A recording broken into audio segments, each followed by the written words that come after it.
Just representing myself mainly, but I have approval of both the Charlottetown area minor ball, Sherwood minor ball, and baseball PEI. That's three entities. That's three entities, correct? Yeah. Yes, Three entities. So let's try it again. Charlottetown minor ball, yes, Sherwood minor ball, yes, and baseball PEI. yes, with their approval. So it's on behalf of the Charlottetown and Sherwood minor ball associations.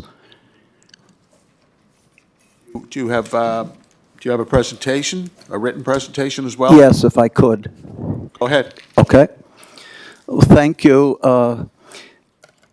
So I have not quite sure of the proper procedure, but I'll say Mayor Brown, Councilors Tweel and Bernard that I notice and know, and others that are in front of me, as well as administrators, Frank. I apologize. This is Councilor Terry Bernard. Yes, This is Councilor Justin McTart. Our CAO, Donald Waddell. Connie McGaw is our special assistant to the manager of Parks and Recreation. Mike White, he's responsible for our arenas. And Yes. Frank Quinn, the gentleman you're sitting beside, is the manager of Parks and Recreation. okay, So thank you. we've got a tight agenda. Fire away. Okay, thank you. So first of all, I'd like to applaud your group, especially at Parks and Recreation, for recognizing the need that is in front of you and consideration of a recreation sport complex, which is so desired and needed in our area. As I mentioned, this proposal has been given and shared with both the Sherwood Parkdale Minor Ball Association and their president Bobby Doyle, and the Charlottetown and Area Ball Association and their president Andy Worth, and has been given approval from Baseball PEI. My talk here is one of need versus one of want. And I'm going to focus on what I feel is the baseball need. Sorry to interrupt, sir. Do you have a copy of your presentation? Yes? Can I have it? Yep. I think they're trying to get it up here, John. There's a bunch. I think they're trying to get it up on the. Yeah, I was just going to bring it up there. Oh, okay. So most of what you're receiving is going to be said, but I'll try to do it quicker than it might look. With Charlottetown minor baseball and the city itself essentially having little or no green space for more fields, this request is concerning not only Sherwood Parkdale and ball out there, but also the Charlottetown and Area Baseball Association. The demands on fields at this time far exceed their availability. Game times are very difficult to cover.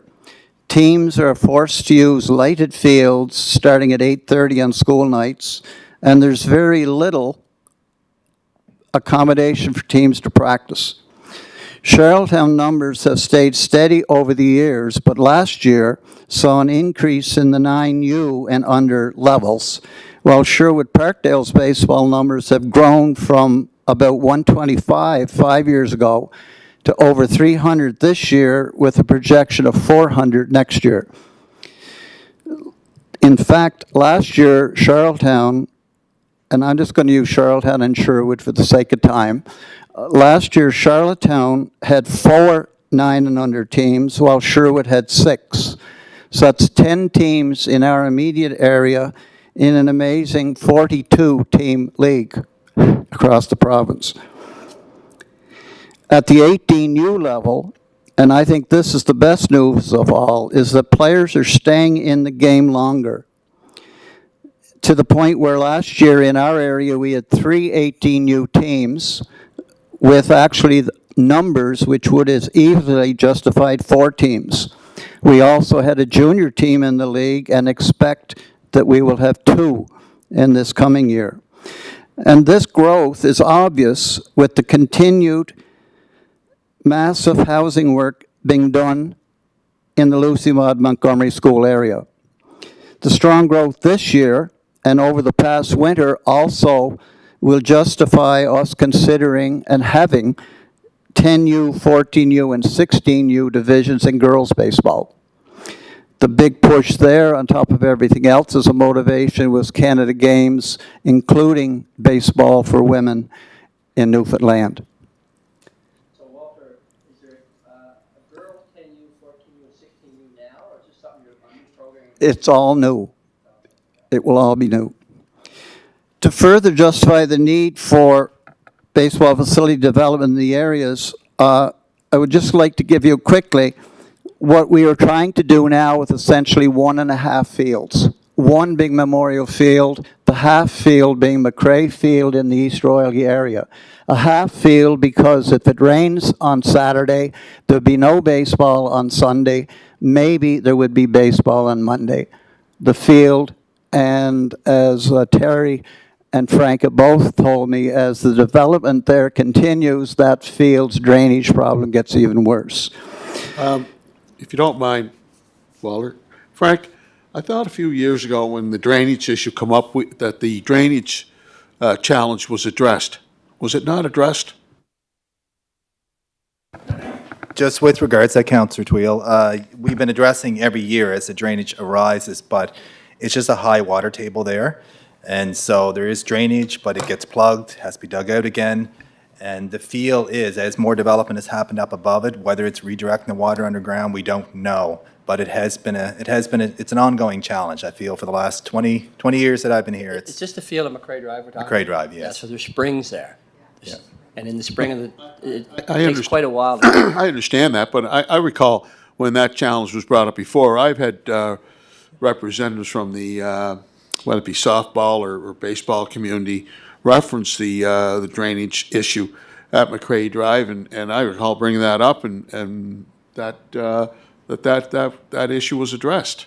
We've been able to resolve it in the short term. So every year it happens, we dig out the drainage and get it working again. But like Councillor Bernard has alluded to, and Nancy McMinn, is that there is a lot of springs there, and there's a high water table. So it's going to be an ongoing issue. It's not something we can resolve. We've attempted and tried everything possible. but So it's- does it require infrastructure?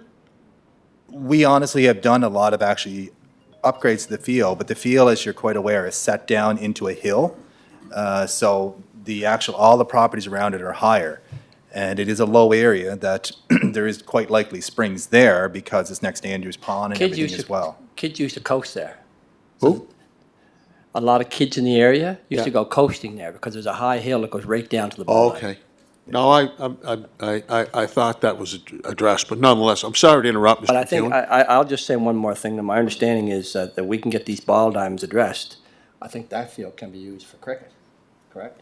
It could be repurposed for another sport, or it could be made smaller, because part of the issue is the field is so large and it's in a fairly tight setting that we're limited in what we can do to even address the drainage as well. We've got drainage pipes around both sides of the field that go down to Wrights Creek, but it's still, they get plugged up, and there's such a high flow of water there in the spring, you could literally, you could float a boat down it. Well, actually, we had some people looking at it a few years ago. There's enough water there that could service all of East Royal if they wanted to. We'll discuss that later. Go ahead, sorry to interrupt. Not a problem. Okay, so just to give you an idea of the usage that we make of Memorial and McCrae, our senior Islanders, the team you know well of, it's actually the Charlottetown Senior Islanders playing the Brunswick Senior League. They play usually 2 games a week there, weekend games, and if it's a weeknight game, it's usually a 7 o'clock start, which means only one usage that night. The Charlottetown Junior Islanders team, which is a part of the PEI Junior League, at least one Kings County League team, Jays, Charlottetown Jays is the name, and also our Canada Games Youth Selects team usually uses that as their home field as part of their play in the Kings County League. I've included in this list our provincial junior team, which is a new commitment on Baseball PEI's part to go to nationals even though they're in Manitoba. And half of that coaching staff is from our area. Actually, Andy himself is part of that. The provincial midget team also with a commitment to go to nationals even though they're in Alberta. And our youth selects team, which is a training team for Canada Games, which is destined to go to Regina. And 3 out of the 4 coaches on that team are from our immediate area, including Sherwood's president, Bobby Doyle. Those teams, although not specifically calling Memorial Field a home field, are going to be looking for opportunities to practice there, to play some of their exhibition games, and also to host a tournament. And an example of a tournament is the McLean-Craswell tournament that we hold every year as part usually of the Youth Selects program. And also, we had 3 teams last year in the 18U level, which is wonderful to keep older kids playing. And I included also the 3 teams that both associations share at the 15 and under level, an A, a AA, and a AAA. So with that many teams and only 1.5 fields, obviously practice time is an issue. And with a new development, I'm just scared that maybe Central Field would be used for something else. So then, are we having a net gain? Is McRae going to continue to be an issue? Whereas, if it's not, we don't have a net gain by creating a new field. And also, to be fair to our players, and I'm saying our, meaning Charlottetown and Sherwood area players, it's not fair for them to try out for provincial team and have all of their programming in Summerside or to have all of their programming in Cardigan.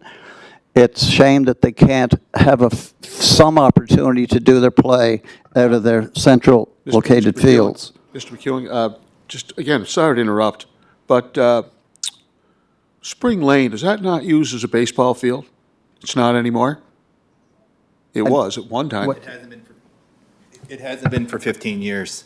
It was changed to a softball field back probably about 15 years ago, I would say. So there's no baseball being played there? There's no baseball being played there, no. So baseball is played at Central, and then also at City Diamond, Memorial Field, McRae Field. He's talking about the older levels. We do use Kiwanis for a field. QE 1 and 2 are used as well.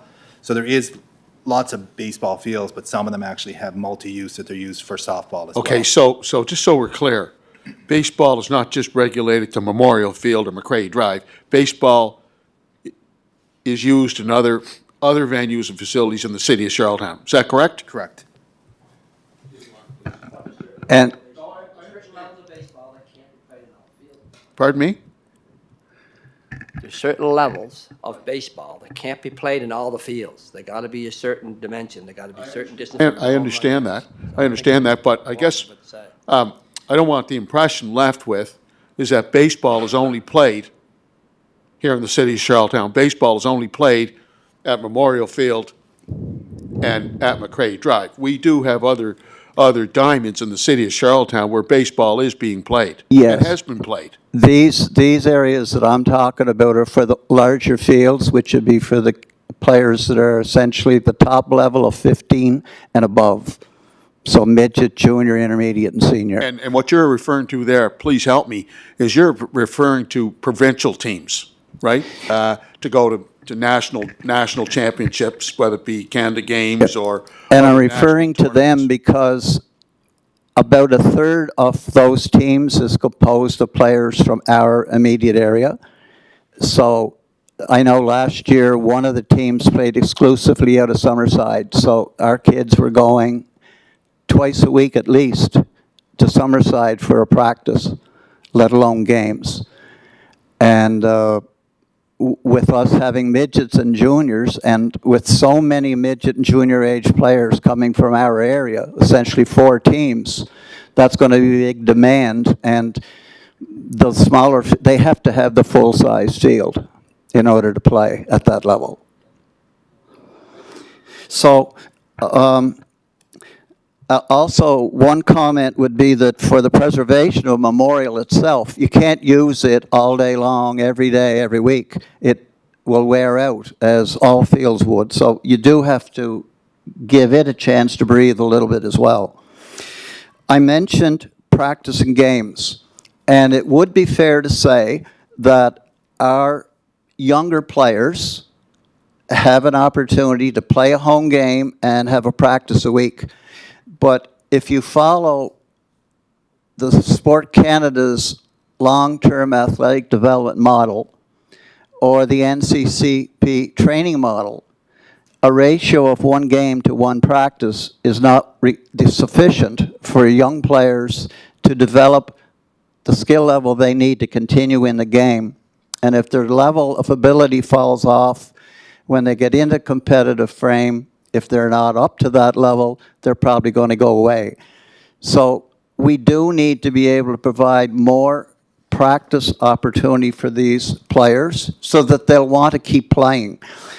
Our area has presently several players that are playing out of province, either in Halifax, or the Prairies, or in the States, and going to school at the same time in order to develop their baseball dream and having it part of their education.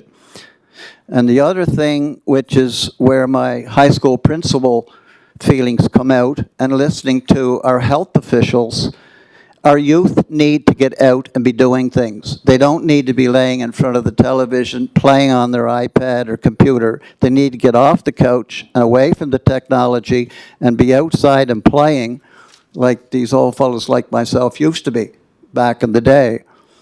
And not to mention that, but the feeling good benefits that are going to come from that activity, mentally, physically, as well as developing good habits that will lead them in their later life and not leading to bad habits and poor decisions that can lead to health issues and crime problems down the road. We need to keep our youth involved.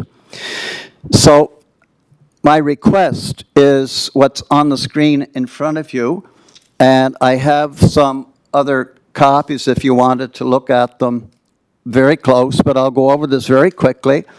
We're essentially looking for 4 fields, and our goal would be that 2 of them would be usable for the 15 and under level, or at least 13 and under level, and 2 larger fields which would be applicable for the older age level that I mentioned a few minutes ago.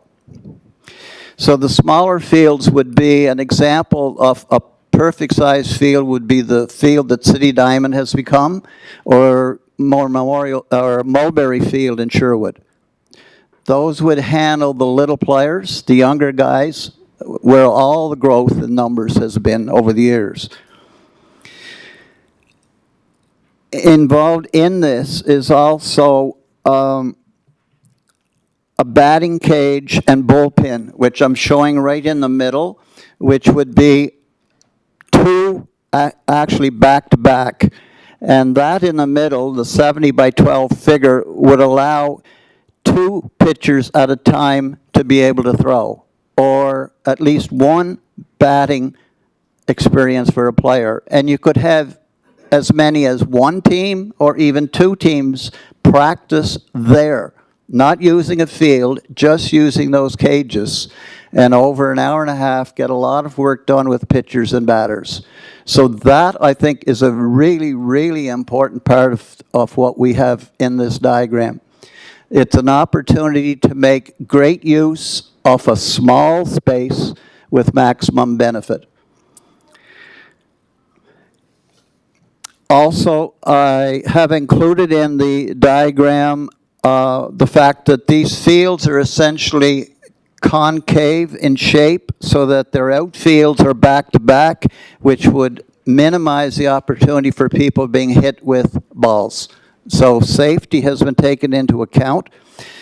And I've also included a clubhouse, storage building, canteen type building in there, located close to the main entrance, wherever that will be the facility, so that it's usable for everyone and close to the baseball fields, and would have a canteen close. And I have a playground there, which I think is really, it's not a baseball thing, but if I'm taking my 11-year-old and I have a 4-year-old and a 3-year-old, to allow everybody to have a nice evening, for them to have the chance to be on a swing or a slide or a little climbing device is a nice thing for families. So I'm looking at this as an opportunity to have a lot of things going on at once. And I know baseball's not going to be the only thing going on here, but we've also included in there space for a score booth, a scoreboard, and lighting.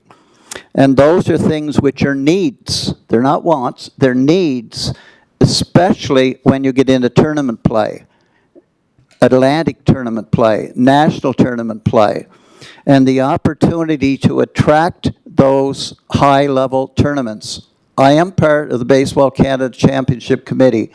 When they are discussing options for tournaments, the question always comes up, when's PEI going to host again?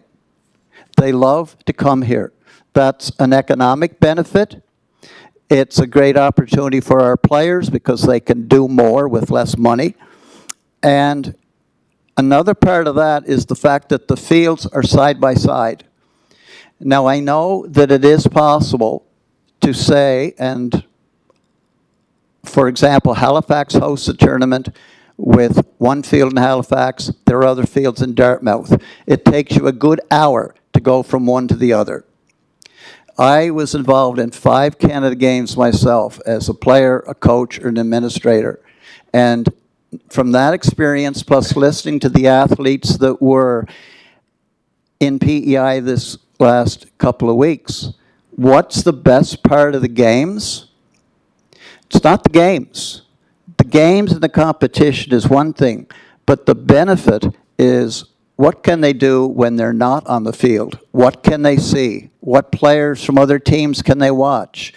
Can they talk and participate with players from other teams? That's the part that makes an experience. I sat next to a couple from Quebec last night at a local restaurant, and they talked about how wonderful it was when they had the chance to go and see some other parts of the province. That's tourism. I would imagine if we had a facility that I'm talking about here, that we could do what a couple other associations do. Have one team in their association host one tournament a summer. Doesn't sound like much, but that's actually 10 tournaments for the Charlottetown Association that could be hosted there. One a week for 10 weeks. All bringing in at least half their teams from off-island.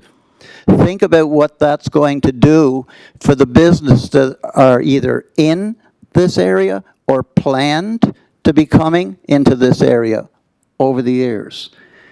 Hotels, food stores, fast food stores, small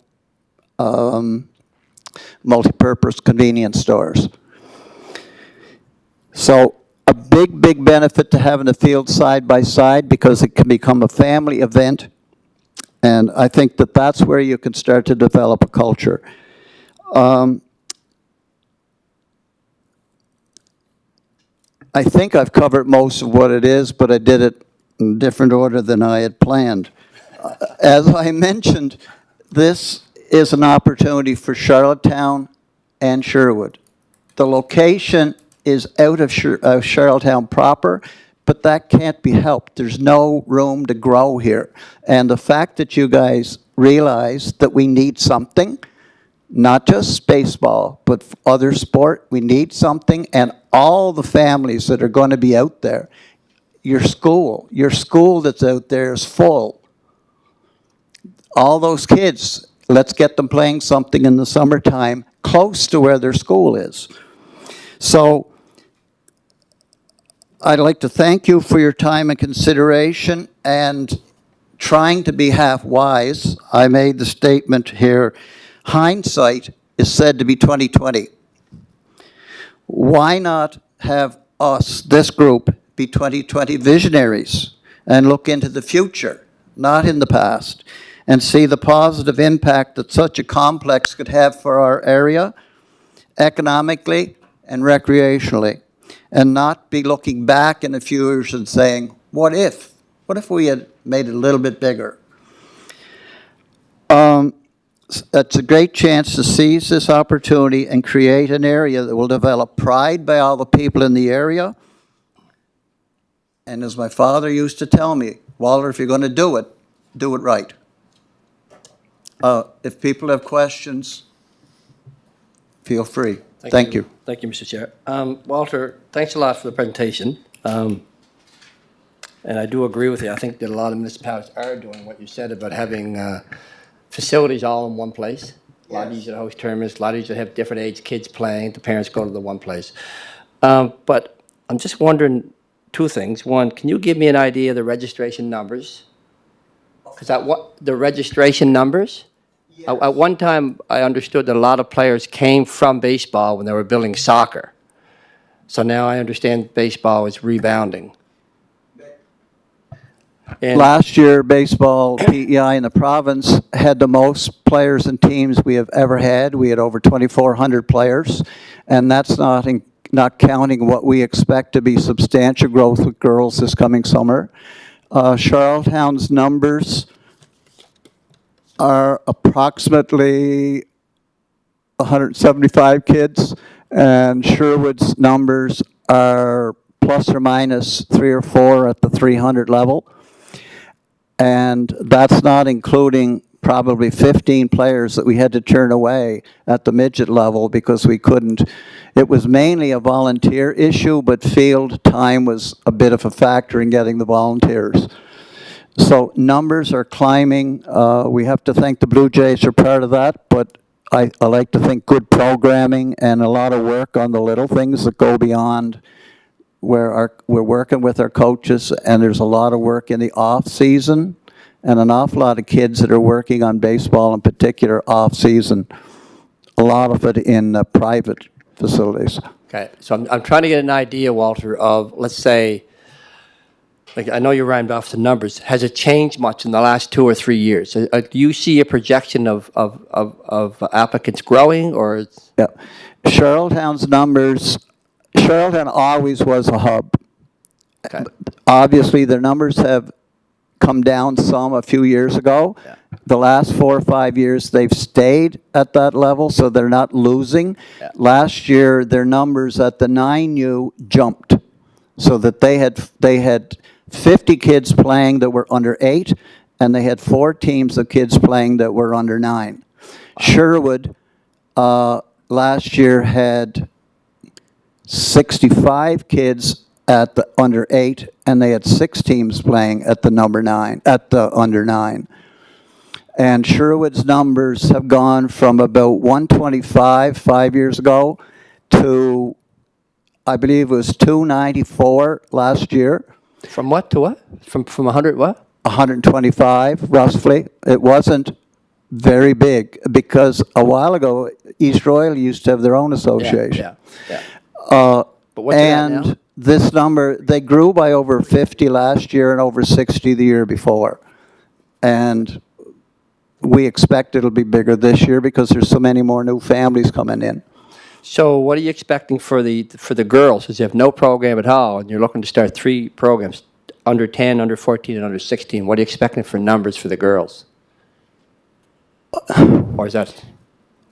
I think it's hard to know for sure, but we know that we are going to have leagues for all 3 levels. Okay.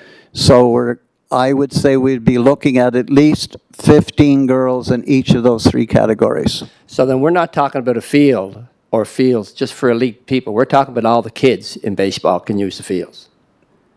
All kids in baseball? Yeah. Yes. Yeah. Yeah. Okay. Just want to make it clear, it's not just for nationals or elite players. These fields are needed because the numbers are growing, and we need to have the infrastructure to keep up.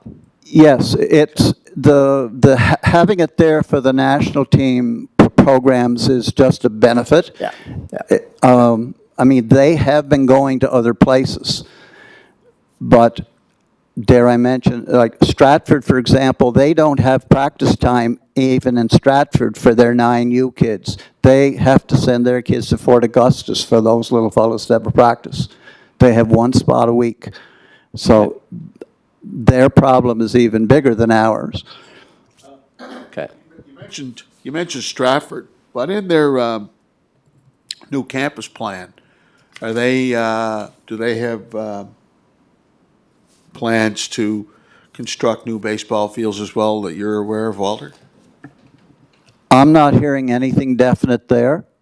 I think most schools would have a field or two, but at what size they would be, I don't know. I know they've asked many times for help with fields, and they would have a lot more green space to choose from, but nothing that I know of has happened for sure there.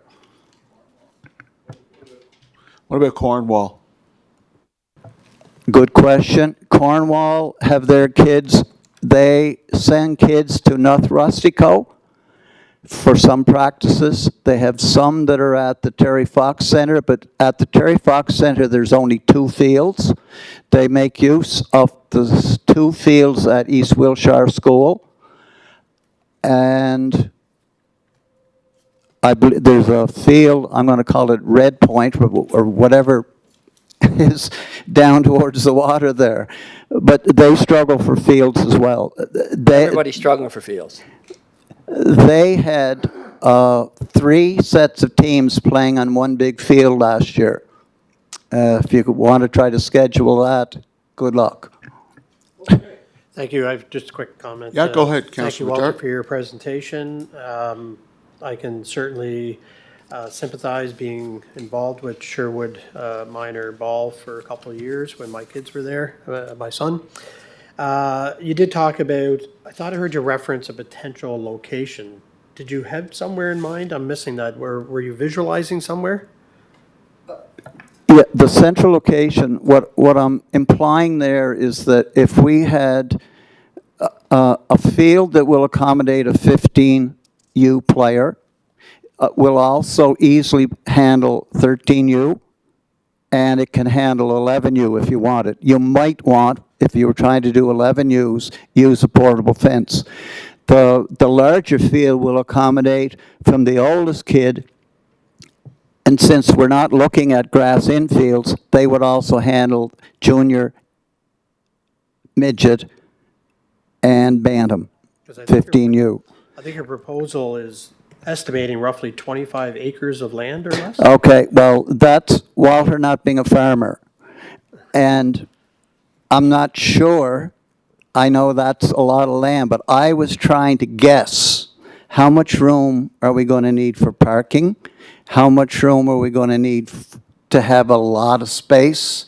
And I was assuming that maybe space wasn't an issue. These numbers, Frank could probably make that fit into 15, I don't know. It would, and that's part of the issue around how big you make the fields. But I was trying to stress the importance of the 2 big fields, and that's the benefit of that concave fencing I was talking about. That allows you to put fields essentially back to back, but not interfere with each other, and put all the other things in the middle, in between. Great, thank you, Walter. Thank you. Okay, I don't know if there's any other questions. We do have a tight agenda. Walter? I just want to make a comment, if I could. Yeah, go ahead. Because I think that there's been talk, and we're trying to get land. And that's where we're looking to have a number of these sports looked after out in that land that's been annexed into the city out in East Roller. So there's still some work to do on that yet, but that's an opportunity there. So we're looking at that, but there's still some more work to be done on it. So, like, I understand that as big an expense as creating the facility, and that would include soccer, football, rugby, all those other, cricket, all those other sports, that they also have needs. We just feel that we've kind of got ourselves landlocked a little bit with very little space. The area that you're looking at seems to be perfect, and if you can get the land at a reasonable price, I think it would be great if we can make it really good. I look at Moncton, Halifax, Dartmouth, London, Ontario, Niagara Falls, and Brandon. Those are places I've been in the last 3 years that have all gone to this complex idea. They don't make one field here and another one a mile down the road. They're putting them all together so they can keep everybody together, and they build around it. Their domes, their rinks, their swimming pools, not to mention the restaurants. So they're using the recreation as a center to grow. And certainly this area is going to grow. Okay, well, thank you, Walter. You okay? Any questions over here? Okay, I want to thank you for your, Nancy does. sorry, Nancy. We'll have to make here. Oh, I just want to make sure that you have a maintenance building included in your plan, because once you create something this large, we would have dedicated staff there that would have dedicated equipment, and they wouldn't be driving back and forth from Maclear Drive every day. So Yeah, that building that I had proposed there would be maintenance first, canteen second, and bathrooms probably there, 1, 2, 3, those 3 areas. I said to my wife, I said, why could we not have the canteen running on a full-time basis with all the tournaments that we could have going on there? And that might make, with some thought about how you did it, might be enough money to even handle a lot of the maintenance part of the field during the rest of the week. Because obviously you have to take care of that field, or fields. and it would require. But yes, definitely, storage is a big thing, and just like our additional kitchen. staff also. Additional staff also, just putting it out there. She Looks just like a said, great- that a message is for great, us. That message is for us. Yeah, but a great presentation. Thank you, Walter. Okay. But the only thing I will add, if I can, Mr. Chair, is baseball is one of the ones that come in for a presentation, but I can tell you that in my time as chair of Parks and Rec, rugby needs fields, and soccer, Sherwood soccer is short 2 fields, West Road is short 1 field, baseball is short a couple fields. So at the end of the day, if the city could construct a sport complex where everyone's in one area, especially an area like this where there's not residential around you, so you could have lights on, you could be using it into the night. You'd have a lot of these things accommodated, you'd have parking, you'd have your building that you talked about. It makes a lot of sense. So anyway, thank you for the presentation, Walter. Thank you very much, appreciate it, and anything that you might need later on, feel free to reach out. Who's- Terry knows where I Who's the am. Who's the president of the Charlottetown Minor Baseball? Andy Worth. Charlottetown Minor Baseball or Sherwood? Sherwood's Bobby Doyle. Okay, great, thank you. Yep. Okay.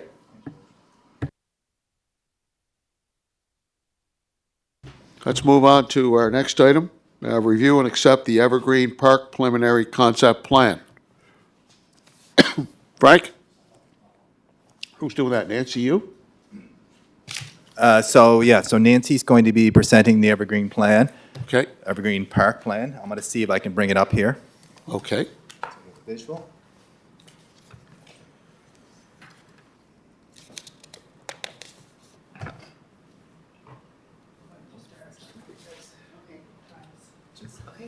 Yes. I'm just going to start while Frank's working on that. This has been a long process. Been working with Public Works because we developed, in conjunction with getting additional land, which made the park, I went from 2 acres to 3.45 acres.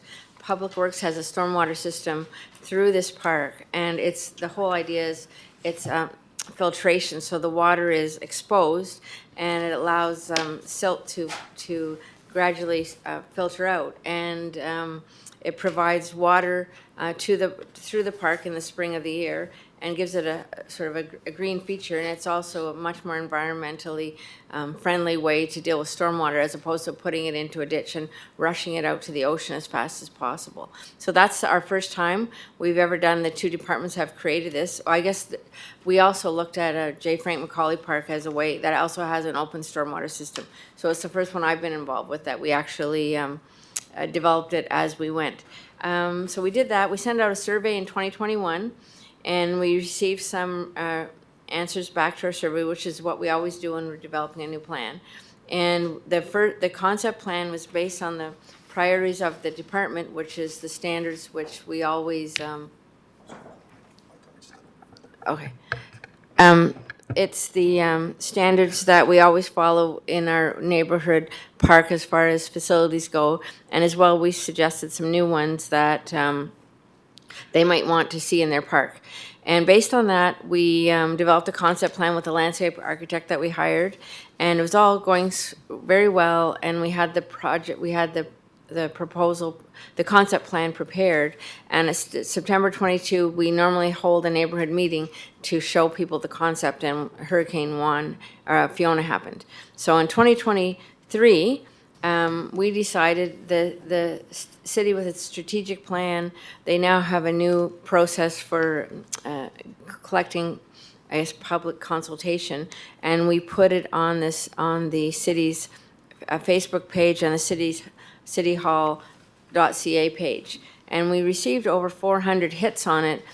Unfortunately, this is the first time we've done this, is our pilot project, I guess.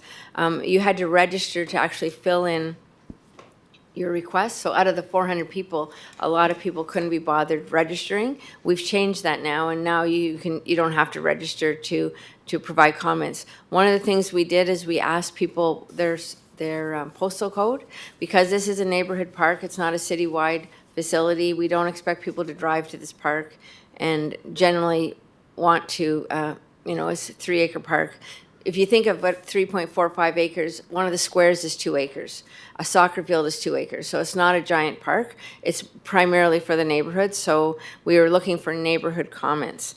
So after receiving those comments, we looked at all the comments received from the original survey and the comments received online, and we did some changes to the original plan. One of the unique things that we got asked was, I guess there's a number of things that this plan has. It has a boardwalk pathway system that goes over the green water, stormwater system. It also, maybe if you could just move it up a tiny bit, you could see it. I don't know if you can do that. So it also has a community garden in it. If there's an interest in the public to have a community garden and go through the community garden process that's been developed by the city, it would have to require a neighborhood champion, a number of people involved, and they'd have to apply. But we left it in place for a community garden to happen should there be an interest. We added additional playground equipment for larger kids down at the bottom where the original playground exists. We added a multi-sport pad that we're also going to put lines on for pickleball, because pickleball is burgeoning and there's enough. We added a little parking area, so if people wanted to come and play pickleball, there's enough places for 1 or 2 cars to park. We also included a dog park. This is it's a strategy that the city has to look at for the whole city. I've looked at a number of cities throughout Canada, and dog parks are hugely in demand, and mostly they're within 10-minute walk of someone's house. So this is something that Charlottetown has yet to address. We have a couple of destination dog parks where people can go. We don't have dog use times in parks. There's a whole bunch of things we could consider that we haven't considered yet, and that'll probably be part of the Parks and Rec master plan. But in the interim, this original plan proposed 2 dog parks for small dogs and large dogs. We eliminated that. The only concern we received from people in the neighborhood is they didn't want dogs adjacent to their houses because of they thought it'd be noisy, or it's going to be all fenced in. So the area to the east is going to be the dog park. It's going to be totally fenced in. We're going to move we propose to move the walkway through the middle of the park and go along the side and on the top and connect to the pathway at the north end.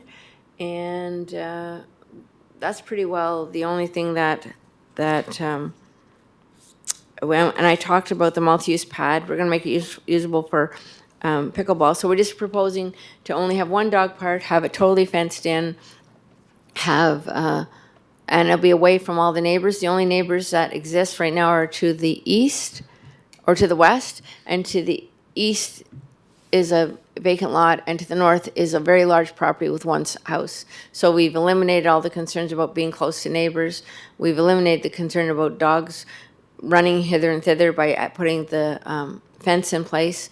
And a lot of people that filled in the survey wanted a dog park. So we're trying to accommodate what the people that sent their comments in. And also, we're working with sustainability. They have some money to, what happened with, there's a natural woodlot in there, and it got quite damaged over time by flooding and not having the water managed by stormwater management. It just sort of just spread, and it really impacted the woodlot. So we have money from sustainability to improve the woodlot that exists there now. Well, thank you, Nancy. Thank you for your very in-depth report. I'll start off, if you don't mind. Are we going to have a public meeting, a community meeting? Well, that's up to everyone. I would say that this is a new approach. We have all the comments. We know what people want. I wouldn't expect that we'd learn much more from a public meeting. There hasn't been a huge amount of interest in commenting, and this is a tiny park. We had 18 people comment the first time and about 18 the second time. You're not getting a huge, there's no controversy here. I don't think it's necessary to have a community meeting at this stage. I really don't. Okay. Committee will, Sure. take that under consideration. Why don't Nancy- you, why don't we just, the representative of that area can decide if he wants to have that public meeting or not. Well, no, I think it would come from the committee in consultation. I mean, personally, I would like to see a community meeting with the representative attending the meeting, but Nancy explained that, she's got a new methodology. We can discuss that. Because Yeah, last I time think what Nancy's saying, and it makes sense, it's common sense that they're gonna improve the park, they're gonna make lots of improvements, they've asked for input. There has been a lot of, people interested in giving input, I guess. But I think if I was the councillor for the area, I'd be taking this blueprint and having my own meeting and let people know what's happening, and those that come, and those that don't want to, don't have to. as the chair of the committee, I'd want to be there and I'd want our staff there. So I just want to put a little voice of concern. We have had a couple of people that have phoned in, and they're very opinionated about what they want. So there's not a huge, there's only 2 people that have phoned in, and the only thing I'm a little concerned about is all the people that have already participated are done with it, because it's not a big deal, and the only people that care are going to come to the meeting, and I don't know how you would feel about dealing with that. Okay, no, thank you, Nancy. Nancy, are you done, Councilor? Yep, thank you. Okay, Nancy, here's my concern. Parks that were left over in West Royalty, no disrespect. Donna, you were with West Royalty. But, like, I know one park in particular where, you talked about, the water over, working with Public Works and all that. I know one park in particular, I mean, I think it was built on a bog. Or it seems to be, bog, and the mosquitoes are just, and the bugs are just enormous. Is there any fear of that happening with this park? That's a good comment, and there could be standing water, but the way they've designed it, there shouldn't be.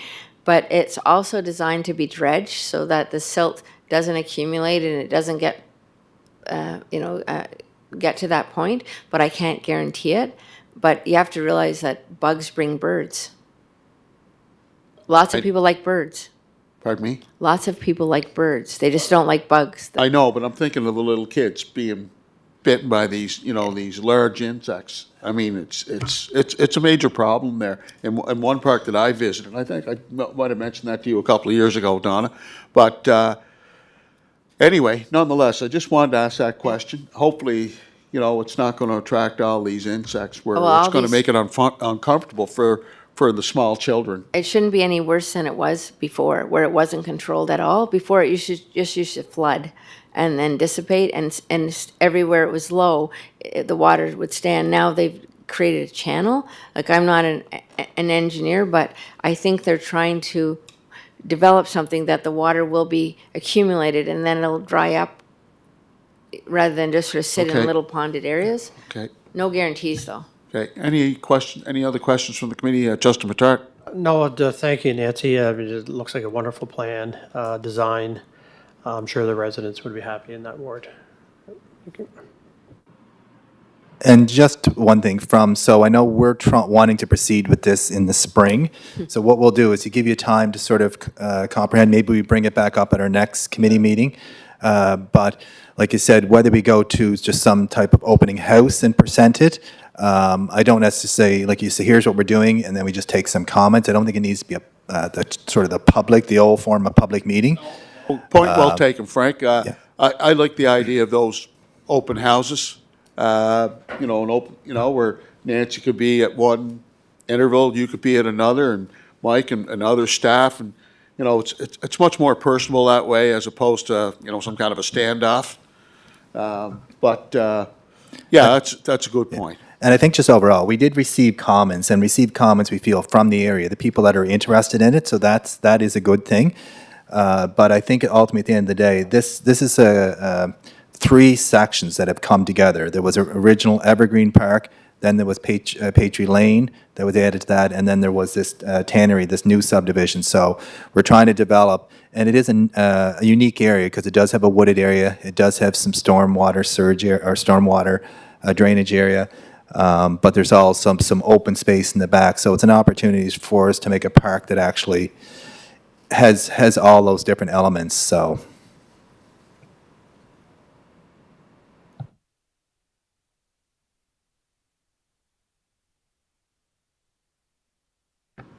Excuse me, did we decide what we're doing with this? Frank said we'll bring it back to our next meeting, give the committee time to Okay. look at it. Yeah. All right, great. Information. Okay. I'm sorry. So, thank you. No, thank you, Nancy. Excellent presentation. Our next request is from the Kiwanis Club to renovate the Dairy Bar. Who wants to spearhead that one? Frank, you're on. I'm going to make this fairly quick because I know one of the councillors have to leave here shortly, and I would like to get to our rest of our agenda. Late last summer, I received a request from Mr. Hamley with the Kiwanis Club of Charlottetown, requesting to renovate and add a small addition to the Kiwanis Dairy Bar. Department staff met with Mr. Hamley and discussed their preliminary designs. It was noted that the Dairy Bar was renovated in 2001 when they partnered with the city to add the washing facilities in. Then previously, it had been renovated in 1994 when the Dairy Bar received a facelift with new windows, siding, interior upgrades to meet the demands of the day. To meet current demands and future demands of operating a dairy bar, the club needs to complete upgrades to the existing facility to be more efficient and to meet the current standards. Some of these proposed upgrades include such things as a walk-in freezer, walk-in cooler, additional counter space, staff washroom, new fryer, new ice cream machine, accessibility requirements, and other food service amenities. Myself and staff have reviewed the preliminary design plan, and we support the proposed plan, since they're only proposing renovations, upgrades to enable the dairy bar to meet the standards of operating a dairy bar in today's market. So they're not going elaborate with a new big facility. Just one, and if the club decides to proceed with renovations, they'll obtain the necessary planning permits, and they'll work with the Parks Recreation Department. Is the building going to expand in any which way, shape, or form due to the request for the walk-in freezer and the other amenities that you've outlined, Frank? Yeah, so at the start they're renovating it, and they're going to be a small addition to it. So it's going to be on one side where there is where they need to push it out, but it's not going to be. It's like the last time they renovated, it was about a 30%, 40% addition to it. It is a small addition because it's not a large building. Anyone that's been down there, it isn't a larger building. So it's going to push out to a side where they use already now for people sitting and people line up. So it's not a huge addition. It's to meet the current demands now that when the companies are delivering food, they don't make deliveries every day or even every couple days. They deliver once a week. And if you've noticed down there, the Kiwanis Dairy Bar business has picked up dramatically, which is a great great feature for the park, but also the Kiwanis Club of Charlottetown contributes money back to the park and back to the community, so they're a nonprofit group, so.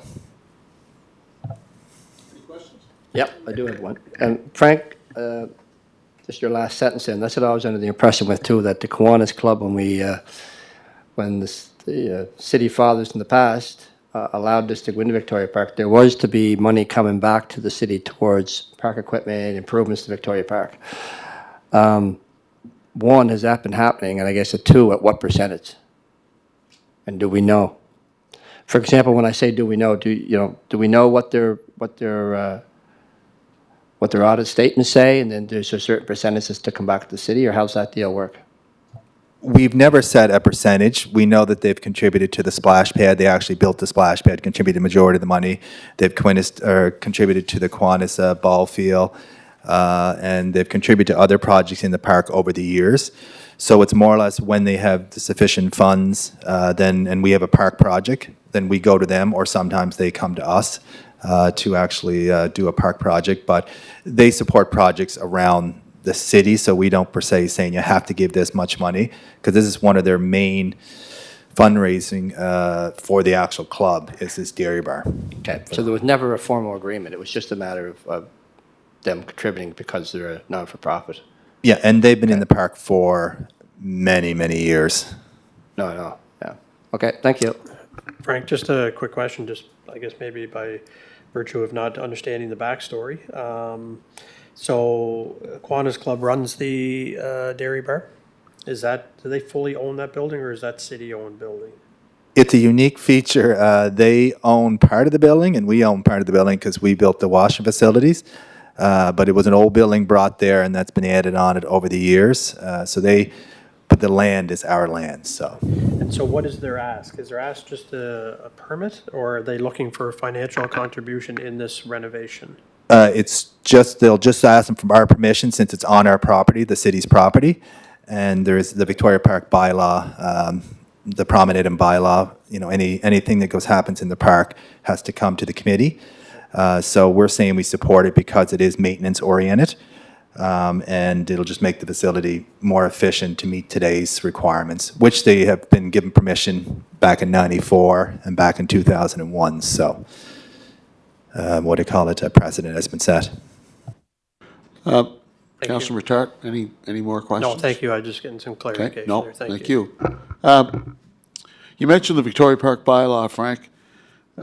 With respect to this building and anything that happens in Victoria Park, as we know, is required to go to a public meeting. Does the expansion, regardless of how big the expansion is it required that the city of Charlottetown go to a public meeting? I'm recommending that it's not reading the bylaw. It's that the renovations are deemed to be maintenance oriented, and it'll make the facility operate more efficiently. So there's been precedent set where they've actually, back in '94, they did some minor upgrades. 2001, they did some additional space, but it just made the building meet the code. And this is the same type of request, is that they need to upgrade the building to meet the requirements of operating. And there's some accessibility codes, some other codes that are associated with that. And in terms of the design, so the design will stay the same as what's currently there. It's just pushing a wall out and creating some more space, as I understand it. Correct. They're keeping the same kind of design with the deck and everything. They're going to match the other side to match the deck overhang side. So the building is going to be kept the same design, and they're going to make it that it actually meets the same look of the building. So, Can you explain to me the formula, how it works? It's owned by the Kiwanis Club, or the city owns property. The Kiwanis Club, does the Kiwanis Club rent this out to Mr. Hambley, or is he a volunteer? he operates it on behalf of the club. So I don't know what the arrangement is. That's their arrangement, but he manages it, and he's a Kiwanis Club member. So I'm not sure what the arrangement is, but it is a non-profit entity.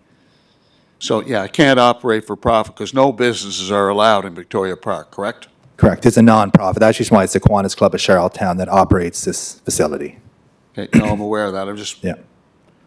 wondering what the financial arrangements were, volunteer versus operating a business in the park. So I just wanted to ask those questions. If there's no other questions from the committee,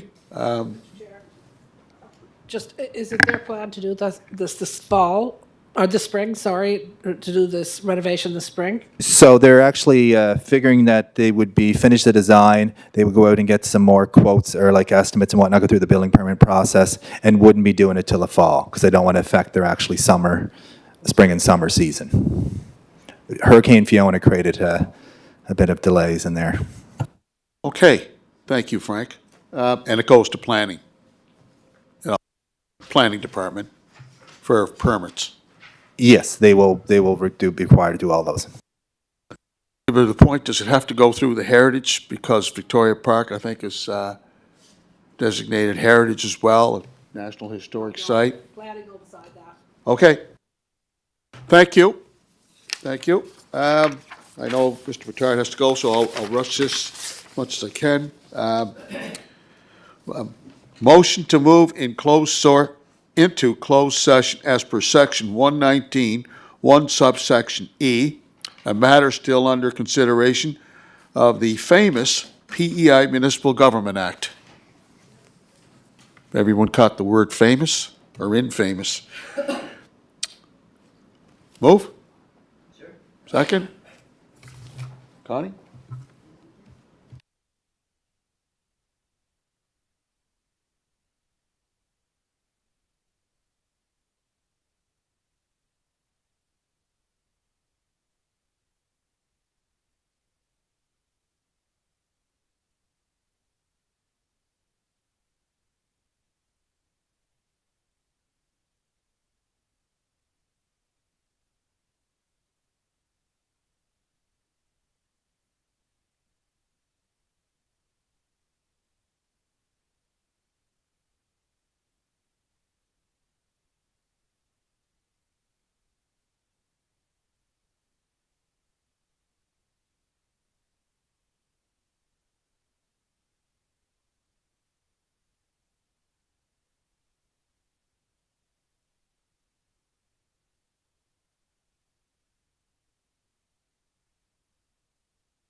Connie?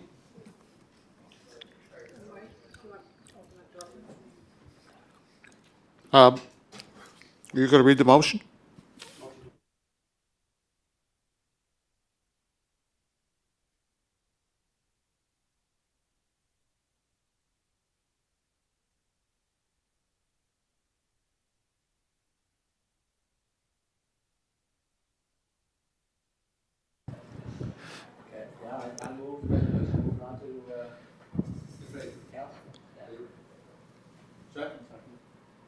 You want to read the motion, please? I don't have the motion done right here now, but what it is, it's just so people know, and then you'll be sent out. It's required additional professional services for DRSA architect to manage the Simmons Sports Center project. So I will be compiling the necessary information. I will send the resolution out and with the detailed backgrounder so you can review it before the council meeting. But in principle, you folks are saying you support it.